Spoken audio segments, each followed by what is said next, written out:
bagian mana ini sebetulnya. Yang kedua, pada bagian yang tertulis, terstruktur, sistematis dan masif di butir 5.2 dijabarkan dalil terjadinya pelanggaran TSM di tiap provinsi. Akan tetapi penjabaran dalil oleh pemohon di tiap provinsi tidak selalu mengenai pelanggaran, melainkan kesalahan rekapitulasi. Misalnya di Provinsi Aceh, halaman 15 sampai 95 yang disajikan dalam bentuk tabel. Dalil ini lebih mengarah pada kesalahan rekap, bukan pelanggaran TSM misalnya. Ya, oleh sebab itu, jika nanti ini akan disempurnakan, bila berdasarkan provinsi, maka pemohon dapat mendalilkan secara sistematik dan berurutan di provinsi mana terjadi kesalahan rekap dan atau pelanggaran TSM, sehingga nanti mudah juga bagi termohon, pihak terkait dan juga majelis untuk mempelajarinya. Atau disusun berdasarkan dalil kesalahan rekap dan menyebutkan di daerah provinsi mana terjadi kesalahan rekap tersebut. Kemudian yang berdasarkan pelanggaran TSM, daerah provinsi mana terjadinya TSM itu. Mungkin tadi di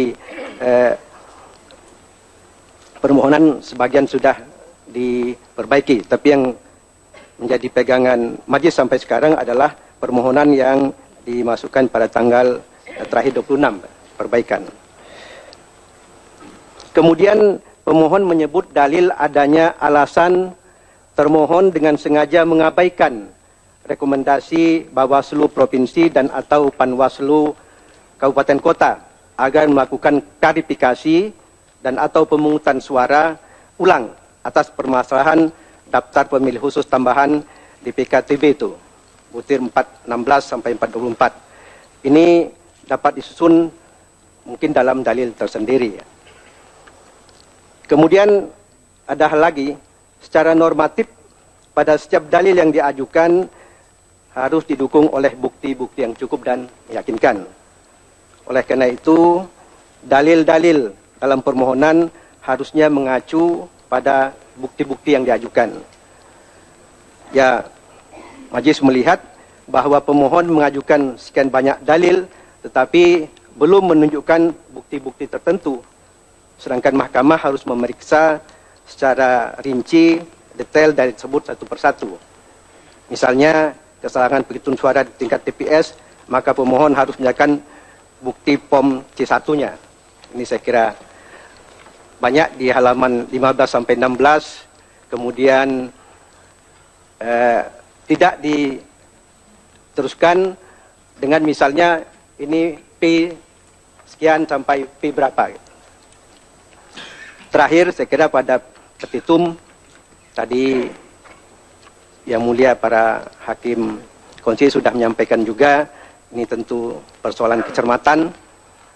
Misalnya dalam angka 2 petitum pemohon halaman 144, pemohon meminta menyatakan batal dan sah.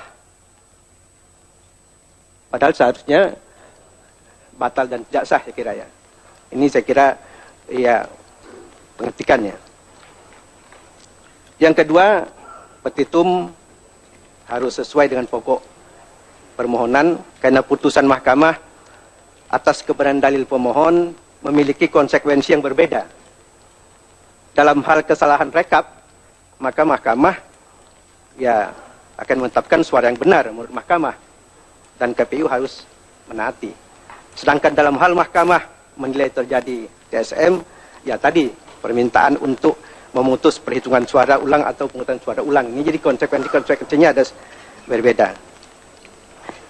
Ya, yang berikutnya yang terakhir saya kira di bagian petitum pemohon perlu menyesuaikan dalil pokok permohonan di provinsi mana saja pemohon terjadi kesalahan penghitungan suara sehingga mahkamah dapat menetapkan suara yang benar secara langsung atau tadi yang bersifat TSM. Saya kira demikian Pak Ketua. Terima kasih. Terima kasih. Selanjutnya.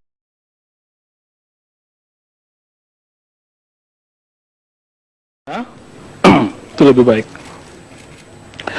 Kemudian halaman 102, tadi Bapak Muhammad Alim yang mulia sudah menyampaikan Sumsel ditulis dengan sumbar, di bawahnya juga ada Bengkulu, itu ditulisnya Babel, ya, Bengkulu Babel itu lain. Jadi yang dipersoalkan Bengkulu kok malah Babel yang ditulis, ya. Kemudian halaman 109 juga demikian, saudara mempersoalkan masalah Jawa Barat, tapi ditulis di situ antara lain ada Maluku, ya, Maluku. Jadi kita paham mungkin ini agak tergesa-gesa, ya. Kemudian di dalam petitum saya kira juga sama tadi, SK KPU yang diminta untuk minta dibatalkan itu adalah tanggalnya ditambahkan. Kemudian satu hal lagi yang sangat penting lagi menurut hemat kami, karena saudara selalu bicara tentang masalah TSM, bisa diberikan satu gambaran secara tersendiri yang dimaksud dengan TSM itu apa, sehingga dia bisa masuk pada dalil-dalilnya. Tapi kalau semuanya TSM tapi dalilnya tidak menyentuh situ, Pak Widudin Adam tadi sudah menyampaikan. Jadi tolong jelaskan yang dimaksudkan oleh pemohon TSM itu apa, ya. Jadi supaya lebih sempurna. Sekira demikian. Terima kasih. Ibu Maria, ada, silakan. Terima kasih Pak Ketua. Ya, saya karena terakhir sudah banyak yang memberikan tanggapan, tapi saya akan menguatkan kembali penomoran dari permohonan ini. Karena kalau pemohon mengajukan 33 provinsi, maka provinsi terakhir di sini provinsi 32, Papua Barat. Sedangkan ada satu provinsi, Provinsi Bali, halaman 124, tidak ada angkanya. Sehingga di situ. Jadi mohon penomorannya ini dituliskan dengan baik. Ada Kepulauan Riau, halaman 106, tidak ada datanya di sana. Dan untuk memudahkan pemeriksaan antara dalil dan alat bukti yang diajukan, mohon setiap dalil yang diajukan kemudian dituliskan kemudian dalilnya alat bukti nomor berapa, ya. Seandainya pun ada saksi yang akan mengajukan kesaksian ya, untuk mendukung dalil tersebut, mohon namanya siapa dicantumkan dalam dalil tersebut. Saya rasa itu Pak Ketua. Terima kasih. Silakan. Ya, makasih. Silakan Pak. Ya. Yang terakhir, karena sudah banyak, saya hanya mengingatkan pada pemohon, termohon, dan pihak terkait untuk memperlancar jalannya sidang. Yang pertama, untuk surat kuasa. Ini surat kuasa, ternyata Fakultas Hukum di Indonesia jumlahnya banyak. Ini semuanya sarjana hukum semua. Jadi produk hukum ternyata luar biasa. Karena mendirikan Fakultas Hukum itu paling mudah. Tapi begini, untuk pemohon itu ada 31 kuasa yang belum menandatangani. Nanti supaya dilengkapi ya. Ada 31 nama yang dicantumkan tetapi belum tanda tangan.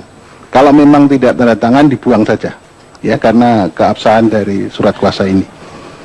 Kemudian surat kuasa untuk Komisi Pemilihan Umum juga satu orang yang belum tanda tangan. Saya lihat Dr. Absar itu belum tanda tangan. Jadi nanti supaya dilengkapi. Untuk pihak terkait juga banyak yang belum tanda tangan. Ada 36 kuasa yang belum tanda tangan supaya dilengkapi. Kalau tidak tanda tangan dibuang saja, ya. Itu yang pertama. Kemudian yang kedua, untuk memperlancar jalannya sidang, perlu saya sampaikan, bukti tertulis itu sangat penting. Sehingga tadi secara sistematis, baik pemohon, termohon maupun pihak terkait, baik di dalam permohonan, jawaban, dan keterangan pihak terkait, itu langsung supaya bisa mengcover bukti tertulisnya itu di mana. Kalau pemohon itu P1 sampai berikutnya itu di cover di situ, sehingga memudahkan kita semua. Kemudian juga termohon, itu begitu juga. Jawabannya, yang mementahkan dalil pemohon juga bisa nanti bukti T berapa. Saudara, saat ini kami masih berada di Mahkamah Konstitusi untuk mengikuti jalannya sidang perdana gugatan Prabowo Subianto dan Hatta Rajasa atas keberatannya terhadap pemilihan presiden 2014 kemarin. Dan saat ini sidang masih berjalan di dalam ruangan dan sidang belum selesai dan masih mendengarkan berbagai keterangan dan juga keberatan. Dan situasi di lobi gedung Mahkamah Konstitusi selain dijaga oleh keamanan dan juga terdapat banyak sekali wartawan, dan situasi di depan gedung Mahkamah Konstitusi sendiri pada siang hari ini masih diwarnai oleh demonstrasi oleh para pendukung dan simpatisan dari si Prabowo Subianto dan Hatta Rajasa, sehingga menyebabkan kemacetan panjang di sekitar Medan Merdeka. Dan rencananya sidang akan dilaksanakan sampai dengan pukul 1 siang nanti dan akan dilanjutkan pada hari lainnya. Dan pemirsa, seperti yang Anda ketahui, pada saat ini demonstrasi cukup ramai di depan gedung Mahkamah Konstitusi dan menyebabkan aparat harus berjaga ekstra keras agar tidak terjadi kericuhan saat demonstrasi berlangsung yang dilakukan oleh simpatisan dari Prabowo Subianto Hatta Rajasa. Dan pemirsa, untuk mengetahui bagaimana jalannya sidang di dalam gedung Mahkamah Konstitusi, kita ikuti dan kita saksikan yang berikut ini.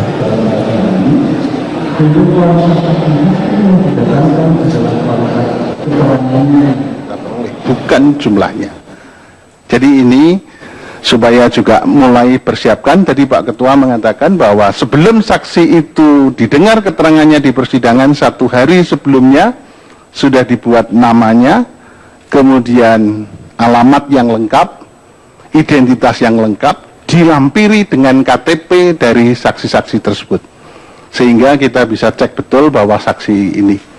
Pengalaman selama ini dalam pemilu kada terutama, saksi-saksi itu kita bisa meyakini bahwa dengan melihat gesturnya saksi ini bohong, meskipun sudah disumpah tapi bohong, sehingga tidak meyakinkan hakim sama sekali. Sehingga ini saya ingatkan kembali, baik pada pemohon, termohon maupun pihak terkait, saksi dilihat dari segi kualitas keterangannya di mata hakim dan bernilai sebagai kesaksian hukum, bukan hanya cerita, asumsi, bahkan yang tidak bernilai sama sekali. Saya kira itu, Pak Ketua. Terima kasih. Terima kasih. Jadi seluruh hakim sudah memberikan nasihat, advis, kewajiban sesuai dengan ketentuan undang-undang. Ada komentar dari pemohon? Saya silakan. Baik, tentunya kami sangat berterima kasih atas segala nasihat-nasihat, saran-saran yang disampaikan oleh Majelis Hakim Konstitusi yang kami muliakan, dan semua saran kami terima, dan insya Allah pada harinya besok yang diberikan oleh Mahkamah Konstitusi kami akan memperbaikinya dengan ya, walaupun sudah diperbaiki juga tetap akan kami perbaiki sesuai dengan saran-saran dari Majelis Hakim Konstitusi. Terima kasih, Pak. Baik, jadi nasihat itu adalah terserah kepada pemohon apakah diterima atau tidak, kami serahkan sepenuhnya karena itu adalah hak dari pemohon. Nah, perbaikan permohonan dapat dimasukkan paling lama besok ya, 1x24 jam setelah sidang ini tutup. Saya pastikan saja jam 11, jam 12 besok paling lambat diajukan di mahkamah ya. Dan setelah itu ada kesempatan 1 jam setelahnya, jam 1 ya, termohon dan pihak terkait dapat mengambil perbaikan permohonan langsung di kepaniteraan mahkamah tanpa mulai sidang. Perbaikan yang tidak diajukan dalam waktu yang ditentukan dianggap tidak mengajukan perbaikan, karena juga akan menyulitkan termohon dan pemohon yang nanti juga akan membuat jawaban terhadap permohonannya secara lengkap setelah perbaikan. Itu yang perlu saya sampaikan. Saya silakan kepada termohon. Sebentar. Prinsip pemohon tetap memperbaiki permohonan ini. Jadi kita akan sampaikan perbaikan besok. Ya, ya itulah tadi yang sudah disampaikan. Ya. Silakan dari termohon. Majelis Hakim yang kami muliakan. Majelis, mohon maaf, boleh. Mohon maaf Pak Bang Muya. Apakah diperkenankan prinsipal untuk meninggalkan tempat? Sebentar, tinggal tunggu sebentar. Terima kasih. Tidak lama lagi, hanya sebentar aja. Ya, silakan. Pertama-tama kami menyampaikan penghargaan kepada pemohon yang secara langsung menyampaikan sendiri permohonannya. Sekalipun ada kata-kata yang agak mengejutkan karena beliau merasa tersakiti oleh KPU. Tapi baiklah, ini suatu curhat sekali ya. Yang nanti kita lihat dalam persidangan. Saya juga hargai pemohon Saudara Prabowo mengingat pada Sumpah Pemuda, ingat kepada proklamasi tahun 1945, ingat kepada gerakan demokratisasi sejak 1999 yang saya juga terlibat. Ya, itu semua memudahkan kita dalam beracara ini karena mempunyai visi yang sama dalam perjuangan bangsa dan negara ini. Dan kita percaya sidang mahkamah ini akan menegakkan kebenaran dan keadilan.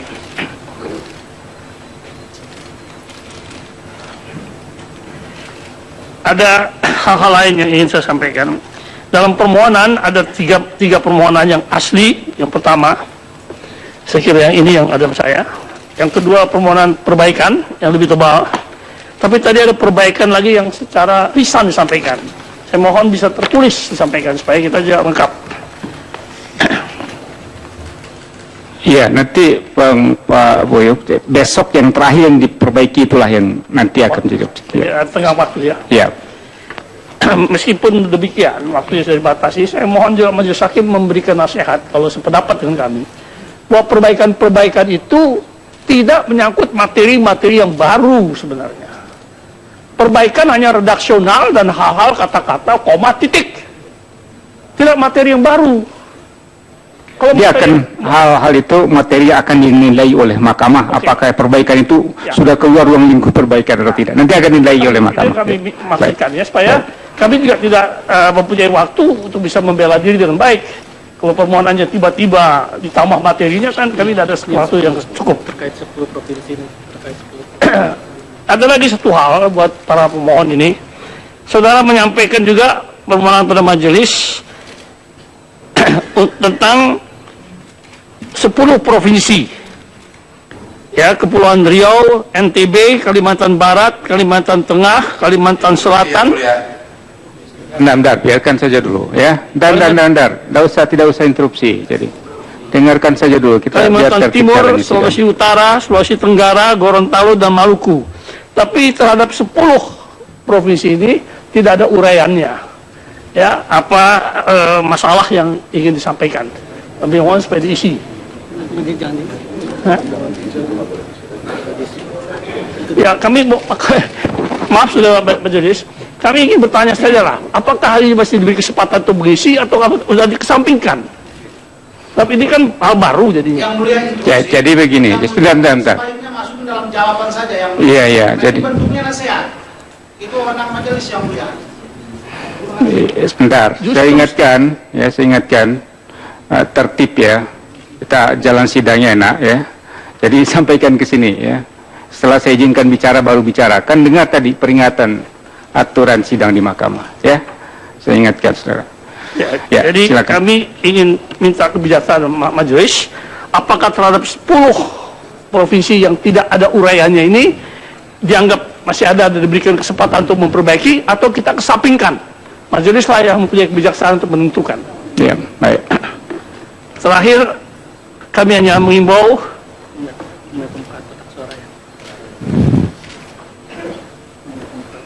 ya, ada satu hal yang kami laporkan tentang pembukaan kotak suara. Memang benar kami lakukan dari pihak KPU dan semata-mata untuk menjalankan PMK nomor 4 tahun 2014 yang pada pokoknya mewajibkan KPU menjawab permohonan dengan disertai alat-alat bukti. Dan rangka itulah ya, pembukaan kotak adalah keniscayaan bagi KPU, sebab seluruh bukti yang diperlukan ada di dalam persidangan terdapat dalam kotak tersebut. KPU dapat memberikan klarifikasi bila ada pertanyaan lebih lanjut. Terima kasih. Akhirnya, saudara majelis, kami menghimbau agar sidang kita ini bukan saja menegakkan keadilan prosedural, tapi kita bersama-sama mencari keadilan substantif. Terima kasih. Baik, terima kasih kuasa dari termohon. Yang pertama bahwa masih ada kesempatan bagi pemohon untuk menyampaikan perbaikan permohonan 1x24 jam setelah ini. Apakah perbaikan permohonan melewati lingkup yang seharusnya perbaikan atau tidak, nanti majelis yang akan menilai. Dan boleh nanti dalam jawabannya termohon menanggapi persoalan itu apakah dalam lingkup atau tidak. Jadi silakan nanti sampaikan dalam jawaban. Begitu juga nanti sama halnya dengan pihak terkait. Kemudian yang kedua, persoalan kedua disampaikan oleh kuasa hukum termohon mengenai pembukaan kotak suara. Secara resmi juga kami sudah menerima surat dari saudara termohon mengenai hal ini, dan pada sidang selanjutnya mahkamah akan memberikan tanggapan mengenai hal ini setelah kami membicarakan dalam rapat permusyawaratan hakim. Ya. Selanjutnya saya silakan kepada pihak terkait, ringkas saja karena nanti toh ada kesempatan untuk memberikan jawaban ya terhadap permohonan, tidak usah ditanggapi lebih dulu, nanti langsung dalam keterangan pihak terkait ya. Terima kasih Yang Mulia. Saya kira setelah mendengar nasihat dari Yang Mulia yang cukup komprehensif, saya kira kami pihak terkait tentu akan menunggu perbaikan permohonan dari pemohon yang kemudian akan kami jawab, tentu dengan limitasi waktu yang cukup buat kami melalui Majelis Hakim Yang Mulia pada sidang berikutnya. Terima kasih Yang Mulia. Baik, terima kasih. Jadi sekali lagi saya ingatkan pemohon untuk mengajukan perbaikan permohonan paling lambat besok ya, jam 12. Jam 12. Termohon dan pihak terkait dapat mengambil perbaikan permohonan itu setelah itu, setelah jam 12. Ya. Yang kedua, sidang berikutnya akan dilaksanakan pada hari Jumat, ya, tanggal 8 Agustus 2014, dimulai pukul 9 pagi. Ya. Acaranya adalah jawaban dari termohon, ya, kemudian keterangan dari pihak terkait, keterangan dari Bawaslu, dan sekaligus pada saat itu majelis minta kepada pemohon untuk menyampaikan bukti tulisan. Pada sidang selanjutnya akan disahkan karena akan diverifikasi lebih dulu. Kemudian termohon dan pihak terkait menyampaikan bukti tulisan pada sidang selanjutnya, yaitu pada hari Senin tanggal 11. Nanti setelah melihat bukti yang diajukan oleh pemohon, termohon dan pihak terkait dapat memberikan bukti lawan terhadap bukti-bukti yang diajukan oleh pemohon dan diajukan pada hari Senin. Walaupun demikian, masih ada kemungkinan untuk menyampaikan bukti-bukti tambahan selama proses persidangan pembuktian itu berlangsung. Ya.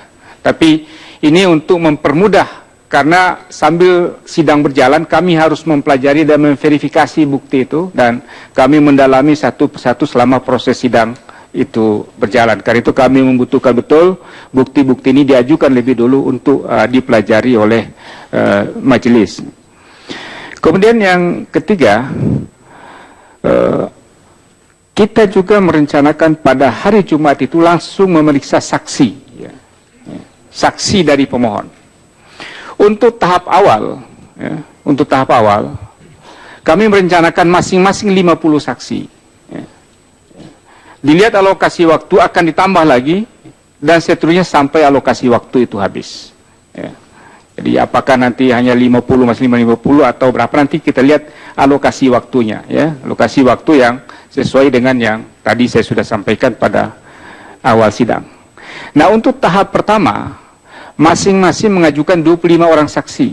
25 pemohon, 25 termohon, 25 pihak terkait. Setelah itu 25 pemohon, 25 termohon, 25 pihak terkait. Jadi begitu selanjutnya dalam sidang-sidang selanjutnya. Nah, untuk saksi ini sekali lagi saya ingatkan agar 1 hari sebelumnya disampaikan nama-nama. Kalau tidak 25 bisa mengajukan langsung 50 atau lebih dari itu untuk diverifikasi lebih dulu oleh mahkamah. Alamatnya yang lengkap, alamatnya yang lengkap, agamanya untuk menentukan nanti sumpah kita menyediakan juru sumpah di sini. Agamanya karena masing-masing berdasarkan agama. Kemudian fotokopi KTP juga dilampirkan. Kemudian di kolom terakhir adalah pokok-pokok hal apa yang akan disampaikan. Ini untuk memudahkan pengarahan atau jalannya persidangan dalam rangka pembuktian perkara ini. Ini hal yang biasa dalam proses perkara PHPU, baik pemilihan kepala daerah maupun juga pemilu legislatif. Itu hal-hal yang perlu disampaikan untuk diketahui oleh semua, baik pemohon, termohon maupun pihak terkait. Yang mulia. Masih ada yang mau disampaikan, saya silakan. Terima kasih Yang Mulia. Kami hanya ingin menanyakan terhadap saksi-saksi kami yang ada di daerah yang bisa diperiksa dengan video conference, karena tadi pemahaman kami adalah saksi yang dihadirkan di Mahkamah Konstitusi ini. Nah, bagaimana dengan saksi kami yang ada di 33 provinsi dan seluruh kabupaten kota hingga tingkat TPS? Terima kasih. Ini biasa, kita tetap melakukan melalui video conference. Silakan saja, tidak sempat ke sini, kita sidang melalui video conference.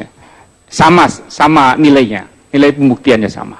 Jadi disiapkan saja. Yang penting 25 dulu, terserah apa dibawa ke sini atau ada di daerah mana.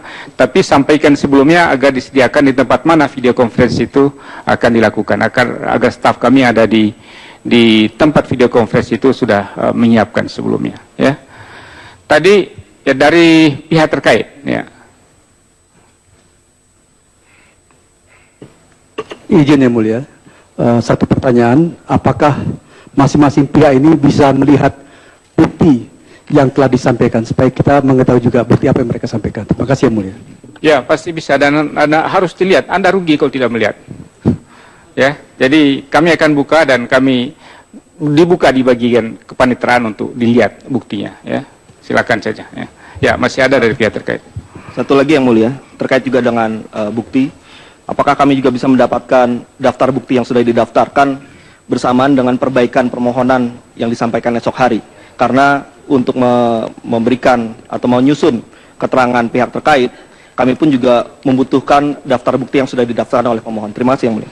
Iya, karena bukti itu kita minta masukkan pada hari Jumat, nanti setelah itu tentu daftar buktinya. Kalau diajukan lebih dulu besok, itu silakan ambil saja kalau memang diajukan besok. Tapi diajukan hari Jumat, tentu setelah itu mahkamah akan memberikan kepada saudara akta bukti dari masing-masing para pihak. Ya. Sedikit Yang Mulia.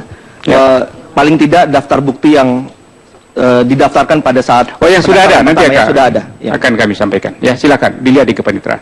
Ya, kalau yang sudah disampaikan. Ya, baik. Masih ada. Ya. Saya bertanya Yang Mulia, tadi sepengetahuan dan sependengaran saya, Yang Mulia mengatakan sepertinya membatasi saksi paling banyak 50. Apakah benar demikian? Karena kita juga memperhatikan dari hakim yang mengatakan kualitasnya. Nah, pertanyaannya, kalau ada yang kita anggap berkualitas tapi lebih dari 50, apakah masih dimungkinkan? Bukan, jadi ini nih harap dipahami tadi. 50 dulu untuk putaran yang pertama. Kalau waktunya masih panjang, 1000 pun bisa. Kalau waktunya cukup. Jadi itu. Jadi karena itu kita akan putar terus ya. Putar terus sesuai dengan alokasi waktu yang sudah disiapkan untuk pemeriksaan saksi. Jadi bukan 50 saja. Tapi kalau waktunya 50 sudah menghabiskan waktu sampai akhir, ya terpaksa segitu. Jadi itu perlu saya sampaikan begitu ya. Jadi intinya bahwa putaran pertama dulu 50 ya. Saya kira cukup ya. Soal tadi tanggapan dari pihak termohon pembukaan kotak suara, Yang Mulia pun sudah menerima suratnya tadi. Terus yang mulia menyatakan bahwa ini akan dirapatkan di Majelis Mahkamah Konstitusi. Pertanyaan kami, ini maksudnya dirapatkan dalam rangka mau mengambil putusan selah atau dirapatkan dalam rangka mengambil putusan akhir? Karena pembukaan kotak suara itu setelah kotak-kotak suara itu menjadi objek sengketa dalam perkara ketua. Terima kasih. Kami majelis sudah menyampaikan akan ditanggapi oleh majelis pada sidang yang kedua yang akan datang. Ya, apa tanggapannya nanti dengarkan saja. Ya, itu ya jelas ya. Terima kasih. Ya, sekali lagi saya ingatkan sidang selanjutnya pada tanggal 8 Agustus 2015 pukul 9. Sidang hari ini selesai dan dinyatakan ditutup.